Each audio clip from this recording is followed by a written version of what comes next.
everyone, and welcome back to Wake and Take. It's your boy Jason, and we've got some football to talk about today. Today, we're of course giving our reactions to Week 10. We're going to talk about all of yesterday's games. We're going to give the reactions, the takeaways that you need to know from the game. So, without further ado, go ahead, take out your coffee, sit back, relax, and enjoy the show.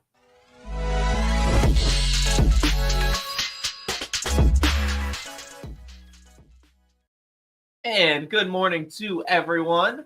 Donald, Dustin, Mark, Louie, T-Rail, Jamie, the Snowman, Rubio, as well as myself, as apparently I am back. Good morning to you all. Thank you for tuning in. Football happened, and that's always fun. But one bad thing about football happening is, of course, the fact that there are injuries. We have a few injuries that we need to go over. And we'll start with Miles Sanders had an ankle injury. Chuba Hubbard, that's all we really care about in that backfield anyway. Miles Sanders did get another concussion, but was able to return to the game past the concussion protocol, so things are probably good. Chuba Hubbard had a knee injury in an awesome game, so was able to return still fine, if he was able to play that well in the return. Tank Bigsby did pick up an ankle injury, which led Travis Etienne to have, kind of the backfield to himself. Aaron Jones had a chest injury. He did return, but there were still some interesting takeaways there. Najee Harris had an ankle injury and was able to return. Calvin Austin had a concussion, something to, I guess, kind of keep your eye on in deeper leagues if you're looking at him as more of a boom-bust option in recent weeks. Jamison Williams, he hyperextended his knee and leg. We'll definitely be monitoring that this week. Never want to see a JMO injury. Dalton Kincaid picked up a knee injury. Sam Laporta, a shoulder injury. Dallas Goedert, an ankle injury. And Xavier Worthy, a shoulder injury. So really those last five, we're all really going to have to pay attention to this week. Keep our eye on JMO, Dalton Kincaid, Sam Laporta, Dallas Goedert, and Xavier Worthy. Those are all some very important players for our fantasy rosters. Sucks when there's injuries, especially when they're that big. Glad to see that Malik Neighbors was able to return from his potential concussion, although I don't know if our concussion protocol is actually making sure these players return safely from a concussion. But in terms of our fantasy teams, Malik Neighbors was out there. We just need to monitor a lot of these guys throughout the next few days, which we will here on Wake and Take. So make sure you keep tuning in. Now, it's time to get into the takeaways. We've got a lot of stuff to talk about today, but before we get into it, I do just want to point you guys out to just Player Profiler, the great website, playerprofiler.com, and all it has to offer. Hey, I want to take a moment to thank you for tuning in. It's important to me that all of our media be free, and one of our key missions is to make as much statistics and information and deep analysis available on playerprofiler.com for free. This is only possible because of you allowing a true independent sports media enterprise to thrive unlike any other in the business. So please subscribe to the All In package to continue to make all this possible. If you can't do All In, that's okay. We have a draft kit. Or you can just subscribe to the player rankings. Those now include tight end premium FFPC ranks, our brand new data analysis package will blow your hair back. And of course, there's our Dynasty Deluxe and our DFS Dominator.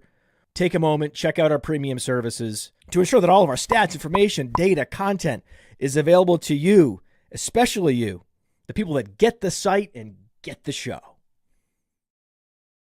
Definitely need to be checking out playerprofiler.com. I know a lot of you already know it, but if you've stumbled across our video and haven't checked out our website, just tons of great free tools that you can use, but also the All-In package gives you a ton of access to a ton of great stuff as well.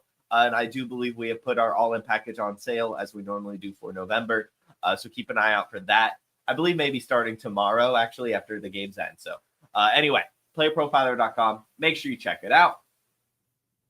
We have some reactions to the games, as we do on Mondays. And we're just going to start with the big one that everyone's having today, and that's Caleb Williams. We're just going to start with Caleb Williams because I don't want to keep you guys waiting. That's the title of the show. On the thumbnail, is Caleb Williams a bust? And I mean, the answer is no. The answer is no. I see a lot of people out there already claiming he's a bust, saying that the Caleb Williams experiment is over in Chicago, and it's just ridiculous. It's just reactionary bullshit, to be completely honest with you. It's only been a few games. It's only a rookie season. And in fact, the expectations that we had for him leading up to this point as a rookie was too much to begin with. Already expecting him to be Patrick Mahomes in his first season on a team that historically has had horrible quarterback play. It's just ridiculous. And we've seen good games from him this season. So it's not even like he's been terrible all year. It's just the last few games have been rough. I'll admit it, right? This game.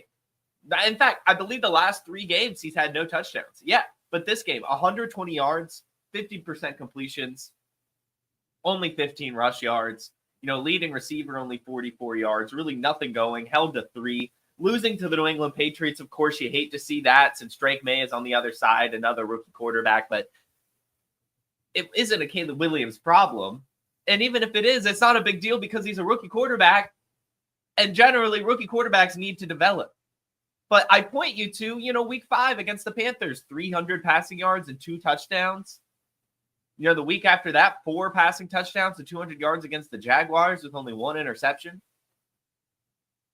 It's probably fine. And to see so many people out there already calling him a bust 10 weeks through his inaugural season in the NFL, really 9 because they've already had their bye week, it pisses me off, really. Because, so many people were so in on him heading into the year. And here, we were saying to sell it, right? That was kind of the big advice on Wake and Take this offseason was, Caleb Williams, as good as he's probably going to end up being, he's still going to be a rookie quarterback. And generally, rookie quarterbacks struggle. And it's Chicago. They haven't had a 4,000-yard passer ever for a reason. It's not that they haven't had good quarterback play. They've had decent quarterbacks over the years. So to expect a rookie quarterback who, albeit struggled last year in college against top-tier opponents. If you look at Caleb Williams against ranked teams last year, it wasn't even it was good. So I just don't know why we were expecting such a good year for him. And then, he's out here struggling, and he's a bust completely. It's over. There's got to be a bust in every draft class. All the other quarterbacks are doing well, so Caleb Williams is already the bust. It's just not true. It's just not true. What do we know? What do we know? What did we talk about, right? Shane Waldron in Seattle, they had to move on from him, really.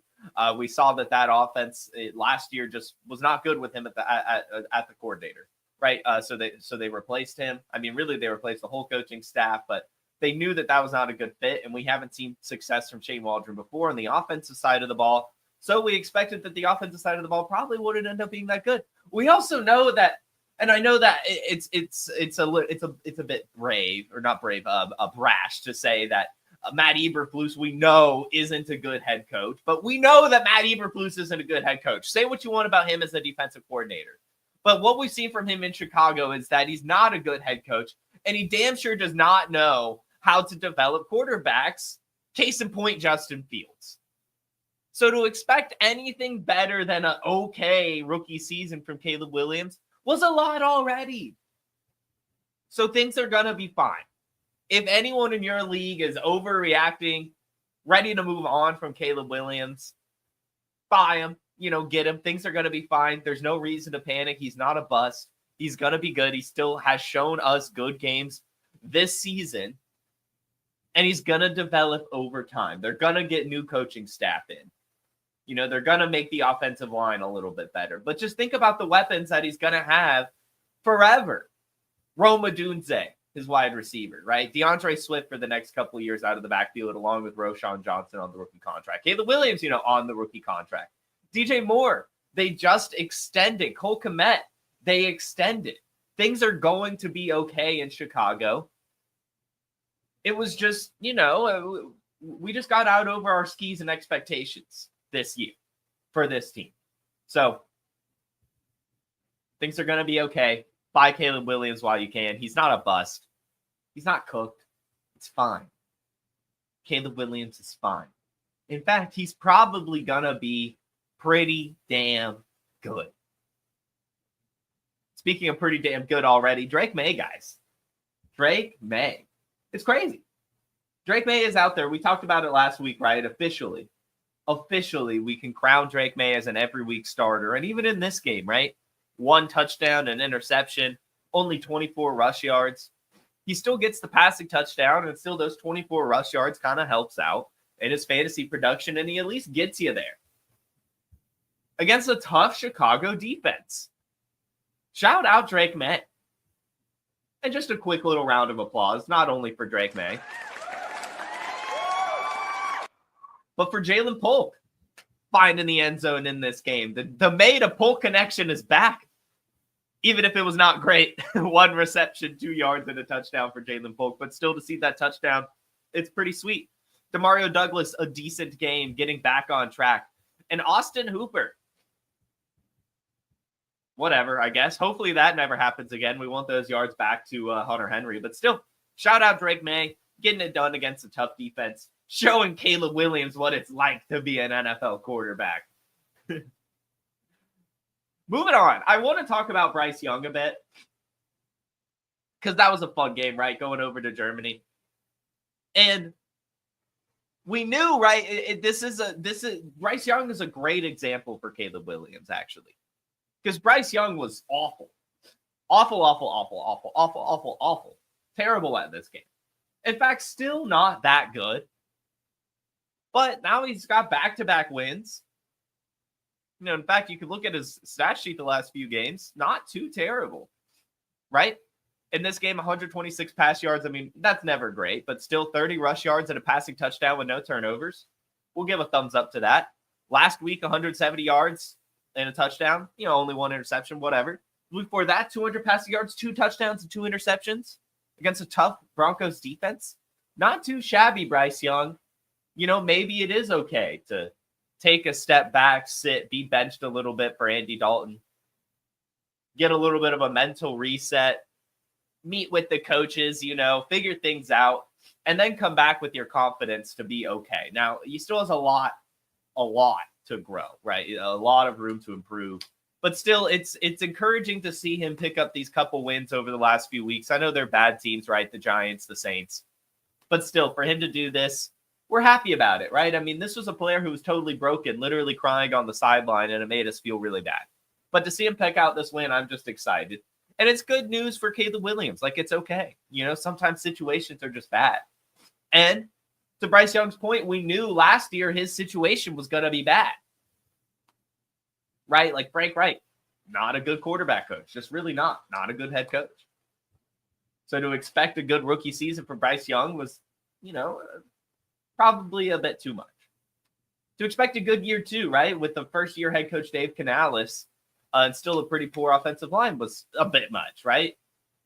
But, you know, they eventually figured out, like, okay, we probably need to bench him and put in Andy Dalton, kind of reset, get this guy back because it seems his confidence is shot. And we see him out here at least looking okay. So I'm just happy about it.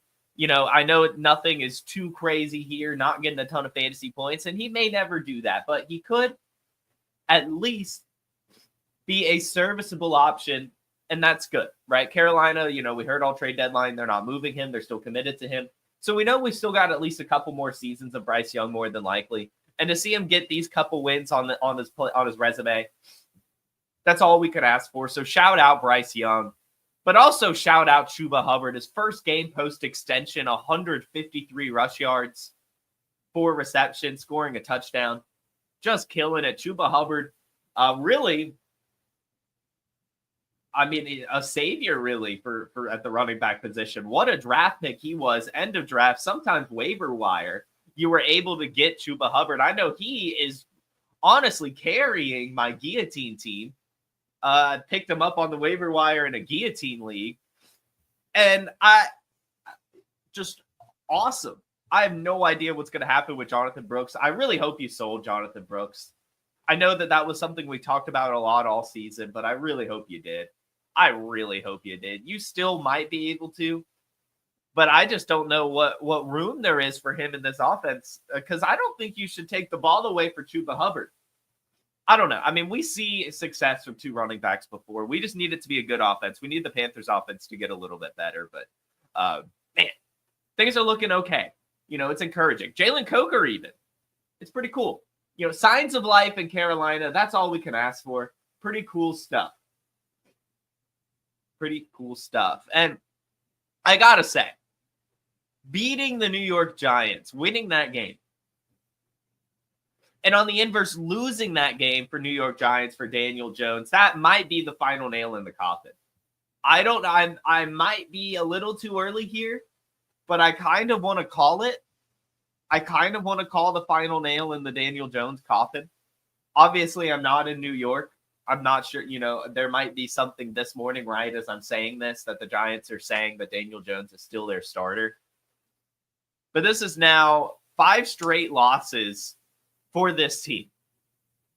And Daniel Jones in particular, outside of, the game against Washington last week, has not looked good. Really. He's in fact looked bad. Malik Neighbors hasn't even really looked that good the last few weeks. And then to lose to the Carolina Panthers, I think that's got to be the final nail in the Daniel Jones coffin. Now, I don't know for sure. Right? Obviously, I'm not in New York, but that's kind of the call I want to make. If I were in New York, I would be moving on from Daniel Jones at this point. Because, again, we talked about it heading into the season, right? That there are 2 quarterbacks that I think will probably get benched at some point. One of them being Daniel Jones, the other being Geno Smith. And I don't know. But because we've got, in New York, for Daniel Jones in his case, right? They're going to get a new quarterback next year. That much is true. It's known. We already know it. And they want to see, a pocket passer, just a plain old pocket passer back there. They want to see Drew Lock back there. I know it sounds crazy, but they just want to see their system with a standard pocket passing quarterback, because they've been using the mobile quarterback. They know what their system looks like with that. And then they know what kind of quarterback they could be looking for in this year's draft. There's also that injury guarantee. Thank you, Dustin. Producer Dustin. The injury guarantee on Daniel Jones' contract next year as well. If he cannot pass a physical next year, his contract does become fully guaranteed. And they just don't want that, right? Like that's exactly what we saw happen with Russell Wilson in Denver. Even if he was playing fine, they decided to move on from him. And so to just, with these losses piling up, the season is lost at this point. Losing to the Panthers in an international game, that's about final nail in the coffin as it gets. I think it's probably over for Danny Dimes. The bench may not be official like this week, but that was definitely, I think, like this was probably the turning point for sure. If it's not this week, it's next, I would say. So get Drew Lock while you can is what I would say to that. And I wouldn't be surprised if we do get Drew Lock to see a better offense. Tyrone Tracy killing it, of course, but I think Wandale and Malik Neighbors and even Jalen Hyatt to that point and Theo Johnson could honestly be pretty fine. Right, and that's what I'm saying, Zulu, is like I just think like Drew Lock could probably make this offense run a little bit better just standing back there. The dude can sling it. Even if he can't run an offense too well, he can at least sling it and get the ball to Malik Neighbors. Shedeur Sanders will probably be there next year. Maybe. I'm excited to see. Either way, I think that was the final nail in the coffin for Daniel Jones in New York. It's probably over. And man, speaking of nail in the coffin, we were so close. So close! Oh! I wanted the Broncos to win so bad. Oh, and Will Lutz, Lutz' dad was my middle school science teacher, so I've got a special connection to that kicker. And man, this close to beating the Chiefs, Bo Nix was. 200 yards, 2 touchdowns, no interceptions. Cortland Sutton, Devon Vele finding the end zone. And we got to talk about Javonte Williams, but for now, just shout out Bo Nix and the Denver Broncos for almost beating the Chiefs. Seriously, a blocked field goal away. Just what are we talking? Like, come on. I'll say this. I can guarantee, I'm putting the guarantee right here on the show, week 10. The Chiefs are not even going to the Super Bowl. They're losing in the playoffs. They're not going to do it. It's not happening. Figure out whatever AFC team you have a special attachment to. For me, it's the Bengals for some reason, although it's looking like they're going to fall out. But I just have a feeling in my bones that the Bengals are going to randomly catch on fire in the wild card and just go on a tear in the playoffs. But either way, the Chiefs are not even making it to the Super Bowl. And this is why. This is why, because they're barely beating every single team, and especially the Broncos even. It's not happening. They might even lose this week to the Bills. Good point, comments. Good point, chat. Chiefs are the Patriots, Justin. You're right, the new Patriots. But either way, shout out to the Broncos for almost doing it, and they really should have. So close. That was a painful one. But we had been hearing some rumblings, right, that Audric Estime was expected to get more work soon, that they wanted to get him more involved. And, well, I had to double check. I was like, did Javonte Williams get injured? Did Javonte Williams get injured? No, he just got straight up benched, and Audric Estime has taken over. 14 carries for 53 yards. So that's probably the waiver wire ad of the week, if I'm going to be honest. I mean, I haven't done my full homework yet. I mean, obviously, we know what's going on and all that, but yeah, I think Audric Estime is probably the top waiver wire ad. We talked about adding him all season, right? Even not liking the Broncos backfield. And 14 carries, 53 yards. That's awesome. And that's really good for my really bad FFPC team because Audric Estime is somebody I've been stashing there. Also made another trade on that team this week, which is pretty cool. Traded away K-Dot and for, ironically enough, Ty Chandler a second and a fourth, which is It's an trade, but I'm just trying to make moves. Either way, Audric Estime, new running back in Denver, and it looks like not bad either. First game, 14 carries, 53 yards. Nothing too crazy. 3.8 yards per carry. We'll see that maybe get better over time. But shout out to Audric Estime for taking that over. And man, I mean, just like Patrick Mahomes sucks. I know he doesn't actually suck, but come on. How does he he's not even playing well. This is statistically a horrible season. Easily Patrick Mahomes' worst season. 266 pass yards, just one touchdown. No one really does anything in this game. Kareem Hunt is the leading receiver, and you know that's bad when Kareem Hunt's the leading receiver. Travis Kelce, of course, has a good game here, but Patrick Mahomes isn't even good, and they're still pulling up all these wins. It's annoying. It's frustrating. And then Xavier Worthy, I know he gets hurt in this game, but still only one reception off of 4 targets. Over the last few weeks, he has just done nothing. Xavier Worthy has just done nothing. 1 reception for 11 yards this week, 0 receptions last week, 4 receptions for 37 yards the week before, 19 yards, 25 yards, just literally doing nothing.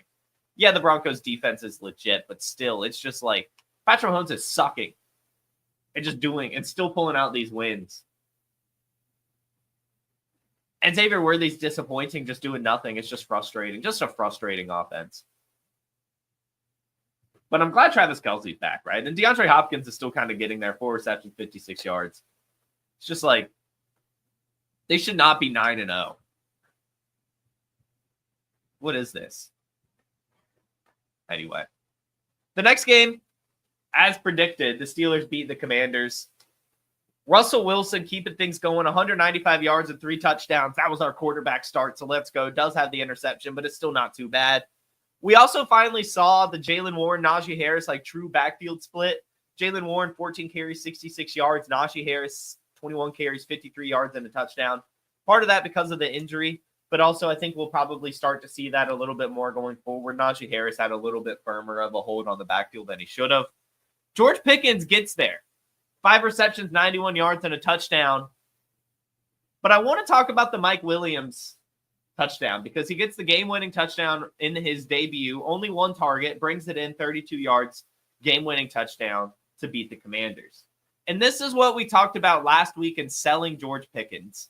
George Pickens is still going to get there, I'm glad. 5 receptions, 91 yards, and a touchdown. That's still 20 points, so not a bad game. But think about it.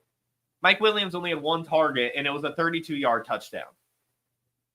And that's my concern. Is as much as I love George Pickens, genuinely love George Pickens, ask anyone.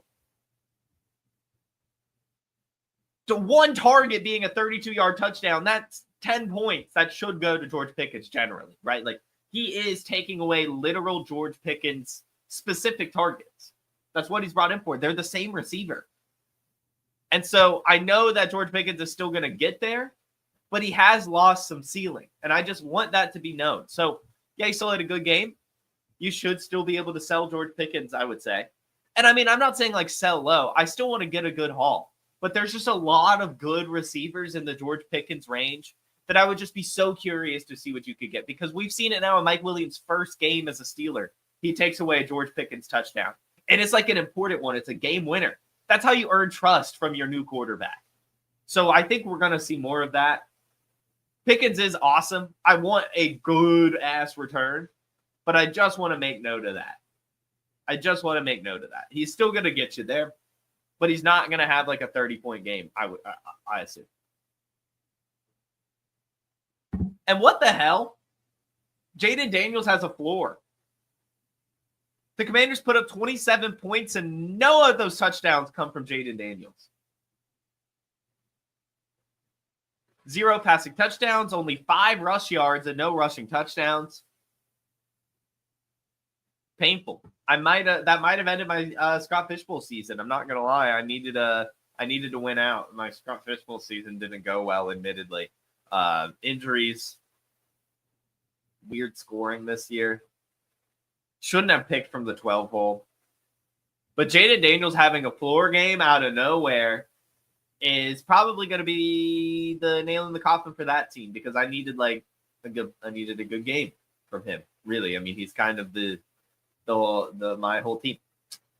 And yeah, the Commanders lose. I lose. Jaden Daniels loses. Rough game from Jaden Daniels. Got to be honest here.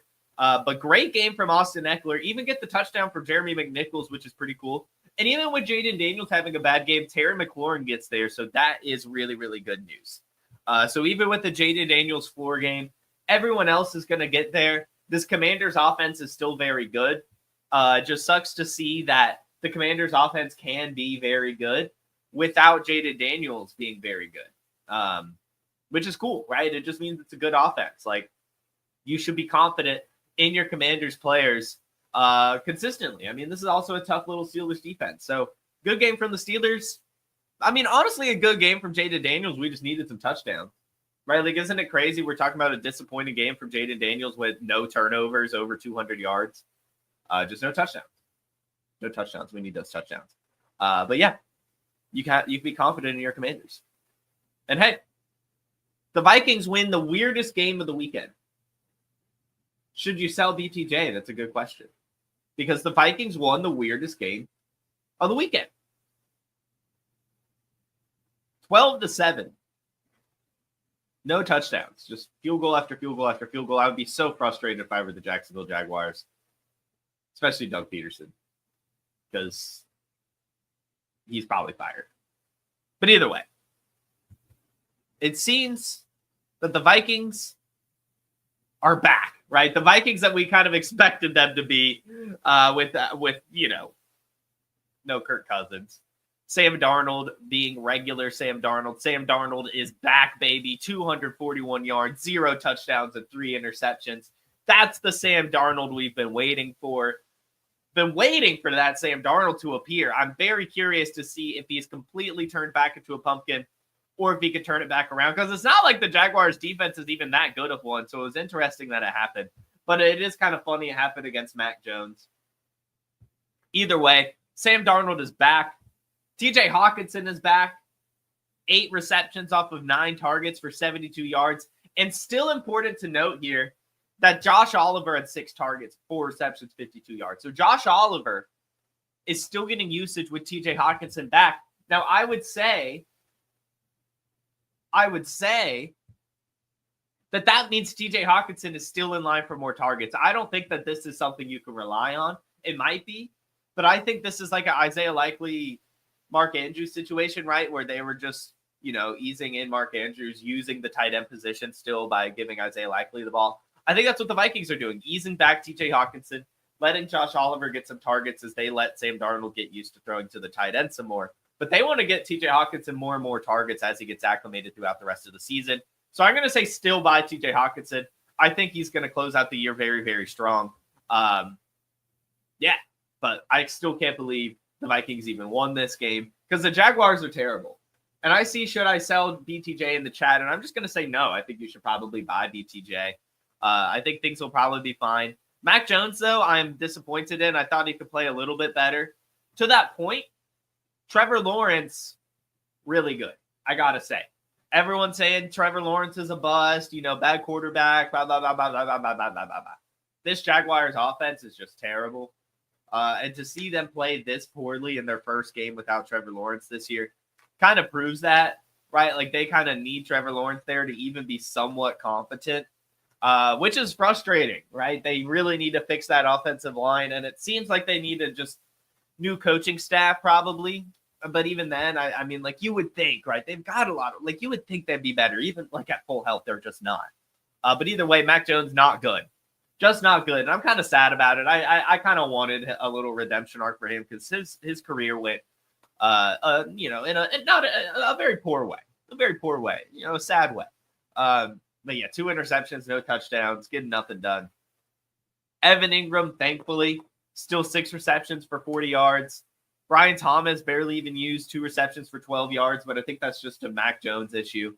Hopefully, Trevor Lawrence isn't done for the year. I know that's what kind of the reports are suggesting, so we really need to monitor the Trevor Lawrence issue, because if there's no Trevor Lawrence, I don't think I want to start a single Jaguar rest of season. Even Evan Ingram, really. I mean, Evan Ingram's the only one because he's a tight end, but even then, I don't think I'm that confident anymore in him. And with the Tank Bigsby injury, even with Travis Etienne getting the most of the backfield work, right, it's just like, it sucks. It's a bad offense right now with Mac Jones. Does 11 carries, 44 yards, which isn't bad. Good to see him back a little bit, but still not very encouraging. Although I might still try to buy Travis Etienne. He might be worth buying because he's, I don't know, take back. I'm just going to stay away, actually. I'm just going to stay away. And yes, speaking of staying away, there was a Falcons-Saints game, but we're going to move on because what the hell happened there? I feel like there was a weird voodoo curse that the Saints put on Younghoe Koo. All we need to know from that game is Bijan Robinson and Drake London. Let's go. But especially Bijan Robinson, 2 touchdowns. Let's go. On the Saints side of the ball, Derek Carr still getting it done. Somehow with Marcus Valdes-Scantling. Just unbelievable. I can't believe that game even happened. I can't talk about it anymore without throwing up.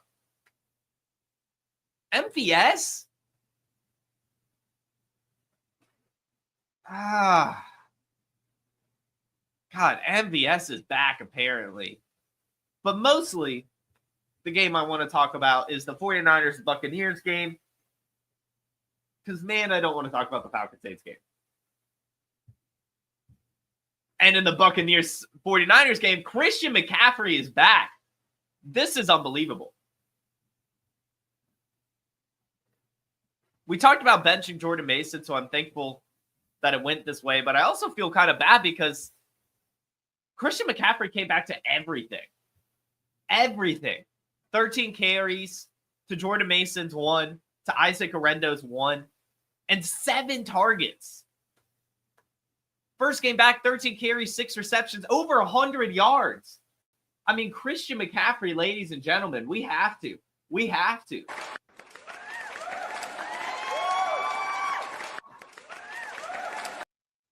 Not even that good of a game, but a good game circumstances, right? 100 yards, no touchdowns, but that's all you can ask for in PPR, the 6 receptions, the full workload. I mean, rest in peace to Jordan Mason. Just done. No care. 1 carry. Isaac Orendo only 1 carry. Deebo Samuel had more carries than Isaac Orendo and Jordan Mason combined. Christian McCaffrey is back, and it's awesome. Man, it's awesome. I have him on my Guillotine Team League. God, I hope I can win that Guillotine Team. That'd be so fun. That's such a fun format. Either way, Christian McCaffrey is back, and I hope you listened last week. I got a lot of, oh, Christian McCaffrey's already announced to come back. The buying window's closed. No. You just have to pay a little bit more. Right? I hope you bought Christian McCaffrey. God, I hope you bought Christian McCaffrey. I wish I bought more Christian McCaffrey. Damn. Because he's back and a half. Man, he's back. Shout out Ricky Pearsall also. Sorry, I got it. I mean, he deserves first touchdown. 73 yards and a touchdown for him. Good touchdown also. Good stuff. Good stuff for Ricky Pearsall. Shout out Ricky Pearsall. Let's go. And I also just want to shout out the Buccaneers because they are fighting tooth and nail. No Chris Godwin, no Mike Evans, but they are fighting tooth and nail, getting it done in whatever way possible. Only losing by 3 to the 49ers, taking the Chiefs to overtime. Falcons game super close. Doing everything they can, but just losing, thankfully, for the Falcons' sake. But Baker Mayfield still somehow getting it done in whatever way he can. Only 100 yards, but still the touchdowns, no interceptions. Rashad White killing it. Bucky Irving getting it done as well. Both of the Buccaneers running backs are startable right now. Cade Otton still at least getting the usage. 5 receptions, 35 yards. Just shout out to the Buccaneers for doing everything they can. But still losing. And the Bills did everything they could to lose, but still won somehow. And that's really frustrating because it's against the Colts. But it is vindicating. Because the Colts putting in Joe Flacco over Anthony Richardson because Joe Flacco gives them a better chance to win. And then Joe Flacco now to go out and suck ass the last 2 weeks. It's pretty funny. I'm not going to lie, it's pretty funny. Because it was just a horrible decision to do that again.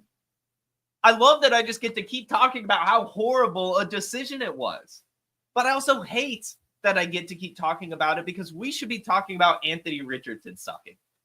I want to see Anthony Richardson out there being terrible. I've seen Joe Flacco before. We've all seen Joe Flacco before. Joe Flacco should have been able to ride out into the sunset off of the Browns' excellence last year. And for the fun games that he provided this year as a backup. But it's a lot easier, and it's just a different Colts team when he's the known starter. And it sucks seeing Anthony Richardson out there standing on the sideline, helmet on, just waiting, like, put me in, coach. Joe Flacco's out there throwing 3 interceptions, fumbling, losing. And it just sucks because it should be Anthony Richardson out there throwing interceptions, fumbling, and losing. And I just don't know what the Colts were thinking because Joe Flacco doesn't give them a better chance to win. He just gives you a better chance to lose. Really the same amount of chance to win, same amount of chance to lose.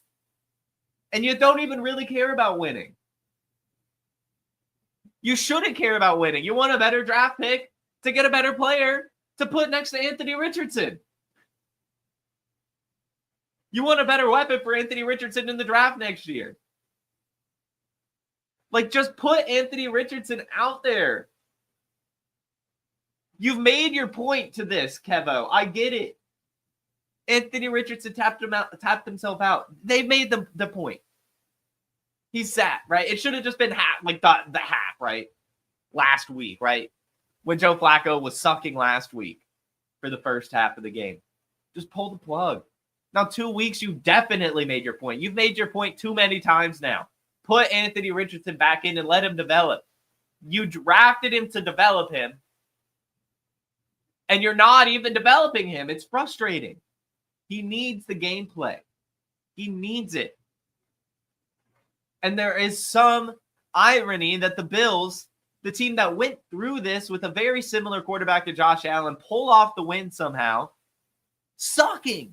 Josh Allen, no touchdowns, 2 interceptions. Well, I guess he gets the rush touchdown, but still. Mac Hollins is the leading receiver. There's no Amari Cooper. There's no Keon Coleman. And they still win this game because they never sat Josh Allen. They let Josh Allen get the snaps and the reps, and they let him develop. They didn't bench him for Ryan Fitzpatrick.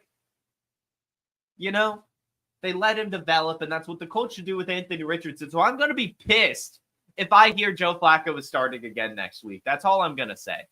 Anthony Richardson needs to be out there getting the reps, playing, learning, developing. And hey, Will Levis, not a bad game. Not a bad game for Will Levis. 41 rush yards, 2 passing touchdowns, no interceptions.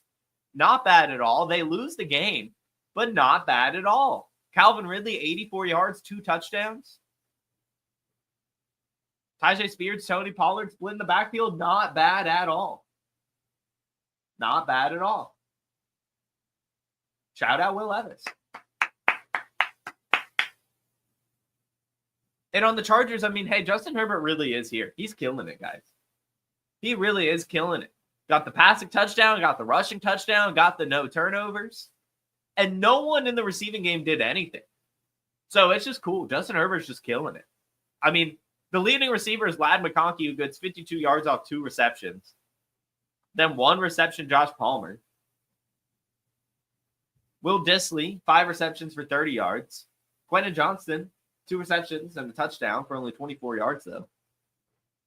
Justin Herbert's getting it done, and I mean, like, really no one else is. So I just think that's awesome.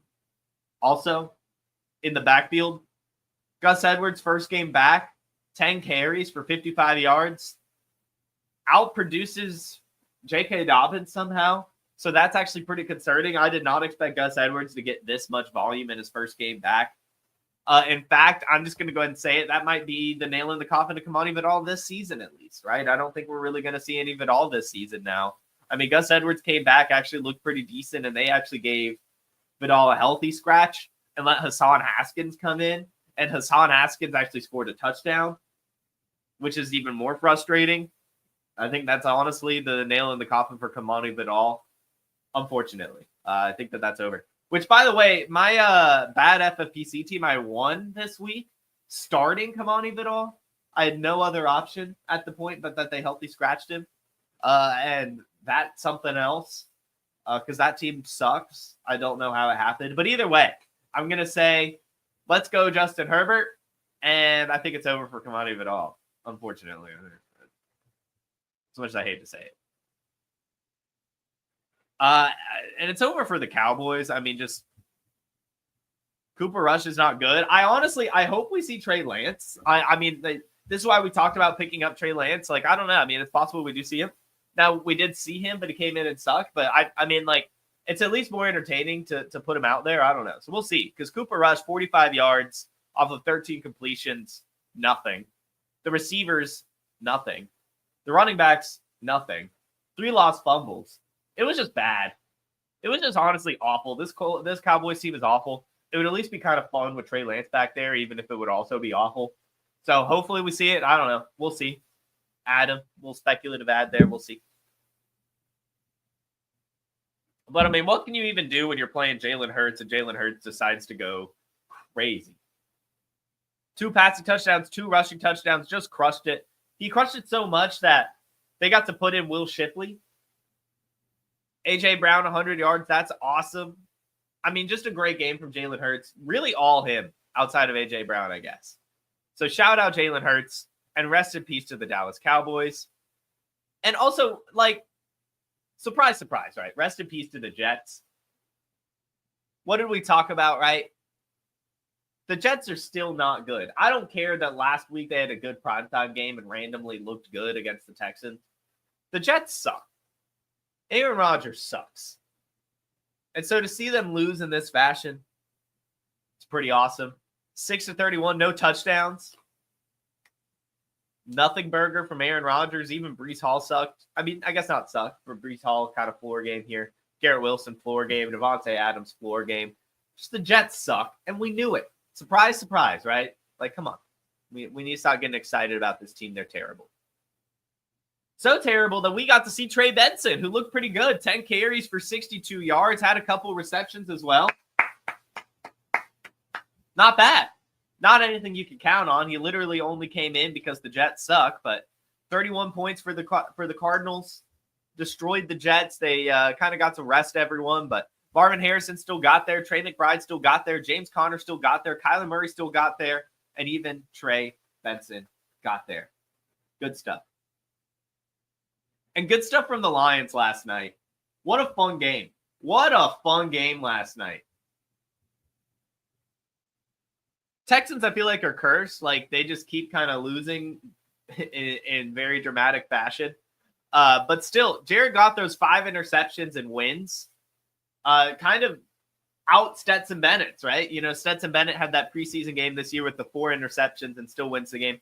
5 interceptions and still winning a game is crazy. Just crazy. So I got it. We got it. Great stuff. Great stuff from Jared Goff. Seriously, not great. Very entertaining stuff from Jared Goff. Seriously, very fun game. Winning with 5 interceptions is just something else. And I mean, Gibbs gets there. David Montgomery gets there. Sam Laporta gets there. Amon-Ra gets there. Even J-Mo gets there before his injury. So shout out to the Detroit Lions for winning in dramatic fashion, getting it done. 8-1, crushing it. Shout out to Detroit Lions. Shout out to Jared Goff for winning with 5 interceptions. And then shout out John Mechie. Houston Texans leading receiver, John Mechie. That's awesome. 5 receptions, 74 yards, and a touchdown. You know, Tank Dell also had 5 receptions, but only 39 yards. I mean, come on. Outproducing Tank Dell is kind of crazy. Outproducing Dalton Schultz. Not outproducing Joe Mixon, but out-receiving Joe Mixon. And Joe Mixon keeps it going, scores another touchdown. I mean, Joe Mixon is just something else. But shout out John Mechie. And I know the question is, can we rely on that? I mean, I'm honestly going to say probably not. I'm going to go there. I know, party foul, killing it, not having fun, no fun, Jason. I don't think we can rely on this. I see some chats, is he reliable flex, yada, yada, yada. I don't think so. I think this is a 1-week thing. Nico Collins is probably back next week. And yeah, so I don't know. I mean, you could probably still pick him up, but I wouldn't really waste Fab on him. I know, buzzkill. I don't think so. I think this is a 1-week thing. Nico Collins coming back. I mean, Nico Collins is just going to get all the targets. And Tank Dell's still ahead of him on the depth chart. He's still, Tank Dell's still going to, he had 9 targets, right? He still had more targets, same amount of receptions as John Mechie. I know John Mechie looked good, but John Mechie is wide receiver 3, which is still worth adding, right? But he's probably not going to be, truly reliable. I think that you're going to start him and get 6 points and just be disappointed. You know what I mean? Dalton Schultz is still going to get utilized. Joe Mixon's still going to get utilized. Probably fine. I just wouldn't waste much fab on it. I'm sure we'll talk about him on waivers tomorrow. But either way, I don't think he's totally the big dude, because speaking of, the Texans need Nico Collins back, right? That's kind of, they've now lost 3 out of the last 4 games. CJ Stroud has just not looked good. They need Nico Collins back. Luckily, he should be back next week. He was almost back in this game.